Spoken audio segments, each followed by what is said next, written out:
All right, guys. Great topic for you here. Now I'm going to keep this one a little bit more mellow than my usual sarcastic approach because it's very easy to take this stuff wrong. I want to talk about diversity and the value of this in the workplace because it goes beyond just the conventional wisdom and the controversial understanding of the gender dynamics and sexuality oriented diversity, right? When I see diversity, I think of bringing in multiple geographical, spiritual, ethnic differences, socioeconomic differences to get real perspectives from multiple different views of the universe. So this just brings a huge amount of value, and there's challenges to do it, ways to do it well, ways to do it poorly, and I want to jump into that. But first, just talk about the value of doing this because it doesn't come natural, right? Some people say, yeah, diversity is our strength. Some people say, no, our conformity is our strength. There is a mix that brings value that helps you succeed in your business, helps you succeed personally, and helps you grow and have a more fulfilling life. So the essence of diversity, as far as I see it, is it lies in the unknown to yourself. You cannot be diverse inside yourself, and if you and your company hire people that are just like you get this natural bottleneck of lack of perspective. You may have amazing skill, amazing talents, have huge efficiencies, and these are great as long as the problem that you're trying to solve is not very dynamic, right? So if your target audience is exactly you and you don't want to grow past that, maybe diversity is not going to be very supportive of where you're trying to head. But if you're trying to solve real world problems, if you're looking to grow and to experience the world and to bring value in real meaningful ways, you got to consider implementing diversity in a meaningful way, and not just for the sake of having diversity, not just to have a sounding card that says, yeah, we're diverse, we're amazing, right? But to have that mix of perspectives, the mix of experiences, and to be able to get outside of your own shell is huge. So by welcoming a variety of viewpoints, companies can challenge their status quo. They can spark creativity.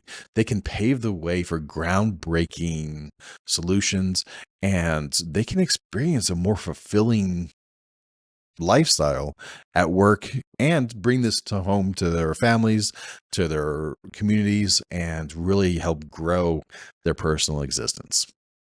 Just by saying, I want to bring in diversity and hiring as much differences as you can see, I don't think is the right way to go about it. You want to start with looking at your culture inside your organization. You have to define that and see what your actual values are. And once you have that understood, you got to put it into a description. You got to write that down so that you can both say it out loud, but you can also use it as a way to gauge people that are going to fit inside your culture. Not all diversity is good, right? There are perspectives out there that's going to conflict with the way you do business and with your business values. And you want to make sure that you're not bringing that in a way that's unhealthy. So there is ways to have conflict inside an organization that's super healthy, that's fun, that's safe.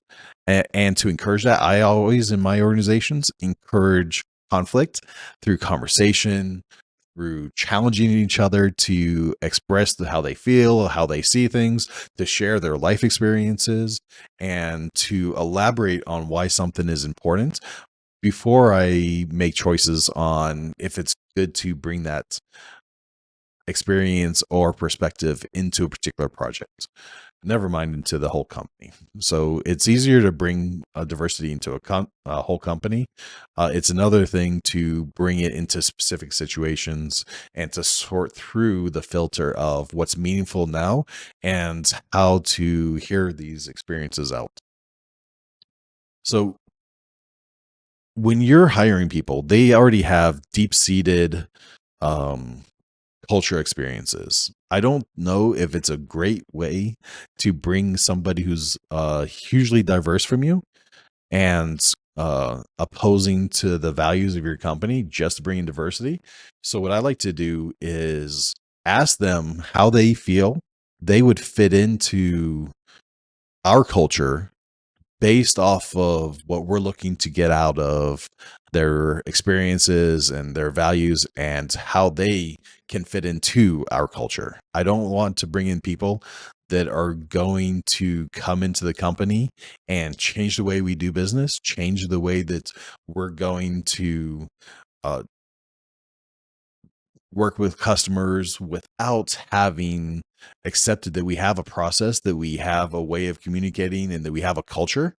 So I'm not looking for change just for the sake of change. I'm looking to bring in people that have valuable experiences, that are intelligent or not intelligent, but are able to solve problems and communicate that well. So I don't think intelligence is like one of those key factors that I always look for.